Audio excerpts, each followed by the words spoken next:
Okay, let's talk about subdued closing figures on the NSE. We know that volumes haven't been particularly spectacular this week. Many investors holding on to their positions, waiting for the results season. What were the variables at play today? I cannot hear you. Come again. What influenced the market today?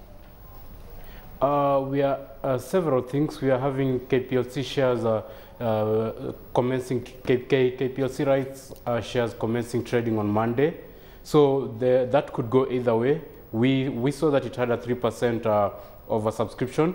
So basically that would go either way. Again, the trend in the past has shown that in mid-January the market will go down because it picks up in the early early weeks of the year, right, of January, and then goes slightly down towards February as we expect the results of companies to start trickling in. Okay, we've seen at least over 17.8 million shares traded in the commercial and services sector. Safaricom, obviously a talking point, an expansion drive, fundraising for them, but also facing stiff competition from the entry of Airtel Kenya and these very controversial price wars. Where do you see this entire environment taking Safaricom in terms of value to the shareholder and the price? Safaricom will majorly have to diversify now that their CEO is on record as saying he does not intend to reduce prices. I believe, in my opinion, the correct strategy would be to diversify fully into data so that they could be able to add value. Otherwise, if they do not diversify, it will be a hard task to keep the revenues at their current levels. Okay, staying within this sector, we have seen very good performance today from TPS Serena. We know that they were on a major expansion drive into the rest of East Africa. They were refurbishing their hotels and hence a rights issue last year to try to raise additional funding for all of this. That share price up 5.7%. What do you make of the stock?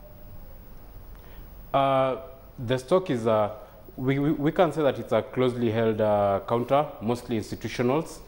And then again, the company fundamentals are good. We had a stellar performance of the tourism sector in the last year. In the coming year, we also expect to have more tourism numbers. TPS Serena is also on record as saying that they would want to hold another rights issue. For me, the management thinks that they could be able to offer superior returns to the shareholders. I definitely expect the stock to go up. Okay, let's talk about the financial sector. We've seen there 3.7 million shares traded today. They represent about 16% of the shares today, the market activity today. Which banks were sterling? I mean, KCB remains relatively unchanged, but there's still some interest in KCB, Equity Bank, and also City Union.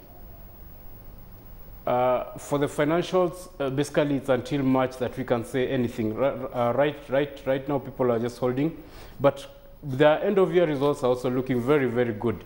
KCB, we've seen they've appointed an international consultant to relook into their operations. That means that keenly they're looking at decreasing their costs. Equity, going forward, we expect double-digit growth for them. I expect shares in the financial and services industry to basically go up. Let's talk about the industrials here. Not really piquing a lot of interest, but Portland is up 2.6%. And we know in recent days, Ati River has also been an attractive stock. Is that the Sudan factor? Ati River, yes, the Sudan factor comes into play. Also, again, in Kenya, the construction industry has been booming. People are building all over. So, yeah, we can say that the Sudan factor and also the Kenyan factor. Okay, just still talking about the industrials and particularly the cement makers that have really aroused a lot of interest. We've seen price wars in that sector as well, slashing prices, but innovations, for instance, telling consumers and industry players to collect the cement from warehouses, trying to move the goods at night to try to avert the costs of imports, the costs of rising fuel and transport and logistics costs. Where do you see the sector going in the near future?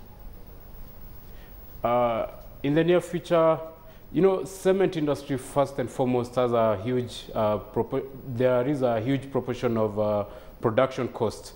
So if it will reach a level whereby there will be no more room for price cutting, And basically, cost reduction will be the way to go for any cement manufacturer who'd like to, who'd be looking to make a profit.